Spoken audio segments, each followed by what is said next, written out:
আমাদের অনেকে বলে বুবু জানাইব, বুবু আইবা, বুবু আইবা রে, আহিলে বুবু ক্ষমতা পাইবা না। ঠিক কিনা? ক্ষমতা থেকে আল্লাহ নামাই দিছে, আল্লাহ যদি নামায় আর ক্ষমতা পাওয়া যায় না।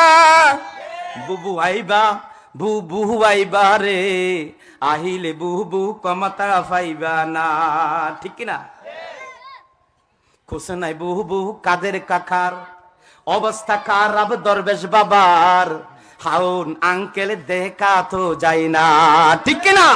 আলেম ওলামার কোমরে যিনি রশি দিয়েছিল, আলেম ওলামাকে যিনি টর্চার করেছিল, আল্লামা মুফতি আমির হামজার মাথাতে যিনি ইনজেকশন বুঝিন করেছে আর মাথা নষ্ট করার চেষ্টা করেছে, আলেম ওলামাকে যারা নির্যাতিত করেছে, হারুন আঙ্কেল এখন লাঠি চালান দিলেও খুঁজে পাওয়া যায় না।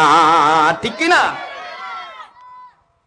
কুসু নাই বুহবু হাওয়া কাদের, কুসু নাই বুহবু কাদের কাকার, অবস্থা খারাপ দরবেশ বাবা।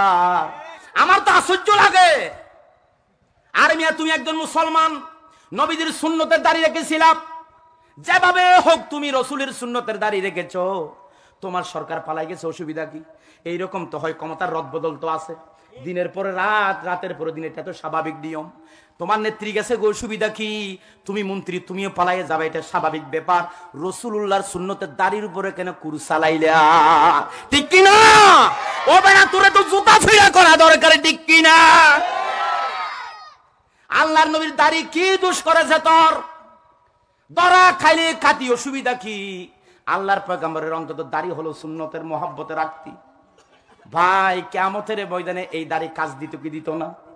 রসুলের মহব্বতে যদি রাখতো, এটা কিয়ামতের ময়দানে কাজ দিতে। এই জন্য বলি খুশি নাই বুহু বুহু কাদের কাকার, অবস্থা খারাপ দরবেশ বাবার, হাউন আঙ্কেল দেখা তো যায় না। বুবু আইবা, বুবু আইবা রে, আহিলে বুবু ক্ষমতা পাইবা না। আরে ডক্টর ইউনূসের চিনেন নাকি? ডক্টর ইউনূস অনেক শিয়ানা মানুষ, দিলের ভিতরে একটা কেনা আছে। হাসিনারের ওই দিল্লিতে রাখবে না যতদিন পর্যন্ত ক্ষমতা ছাড়বে না। বিএনপি ক্ষমতা চাই বললে কাজ হবে না। ডক্টর ইউনূস আক্কু কিছুতেই ক্ষমতা ছাড়বে না। হাসিনারে আনি এই খাত করায় নিয়ে যতক্ষণ হাতে হ্যান্ডকাপ দিতে পারবে না, কাশিমপুর কারাগারে রাখতে পারবে না, ততক্ষণ ডক্টর ইউনূস ক্ষমতা ছাড়বে না। ঠিক কিনা? ঠিক কিনা? উনি তো এখন দোয়া ইউনূসও পড়তে পারে না। দিল্লি বসে বসে দোয়া ইউনূস পড়া দরকার। বলে যে দোয়া ইউনূস আমি পড়তে পারতেছি না কেন? এখানে ইউনূসের নাম আছে। ভাই ও ভাই, যেটা বলতে চাই, কোন জালেমের যদি পরাজয় হয়, কোন স্বৈরাচারের যদি ইতিহাস বলছে পৃথিবীর ইতিহাস, কোন স্বৈরাচারের যদি পরাজয় হয়, এই স্বৈরাচার আর আসতে পারে না। আমি আপনাদেরকে ওই কথায় প্রথম কথায় দিয়ে যাই, ক্ষমতায় কে বসায়, ক্ষমতা থেকে কে নামায়। আমি কিন্তু একটা কথা বলি, হাসিনারে ক্ষমতায় এতদিন রেখেছিল, আমরা বলছি ভারত না, আল্লাহ রেখেছিল। আমরা আমাদের খাসিয়তের কারণে হাসিনা এখান থেকে ভোট ডাকাতি করে নাই, এখানে ভোট ডাকাতি করেছিলেন আপনারা। ঠিক কিনা? আপনাদেরকে এমপি বৌদি বলেছিলাম, এত কথা বুঝি না, নৌকার বিজয় চাই, ভোট কেন্দ্র থেকে নৌকারে ফাস্ট করে দিতে হবে, আমার দরজা তোদের জন্য খোলা থাকবে, এই কথা বলেছিল, নির্দেশ দিয়েছিল। এখানে বৌদিও বুট ছিঁড়ে নাই, এখানে হাসিনাও বুট ছিঁড়ে নাই, দিনের বুট রাতে আপনারা মেরে দিয়েছিলেন। ঠিক কিনা? ও ভাই স্বীকার করেন কোরআনের প্যান্ডলে। ঠিক কিনা? অপরাধ করেছেন, কবিরা গুনাহ করেছেন, আমরা এত বড় অপরাধকারী, অপরাধ করার লোক, এই কারণে জালেমকে আমাদের মাথার উপরে আল্লাহ সাবাইয়া দিছিল। ঠিক কিনা? অনেকে আমরা বলতাম ভারত ভাষা যে না পুলিশে রাখছে না, পুলিশের বাবাও তো রাখতে পারলো না।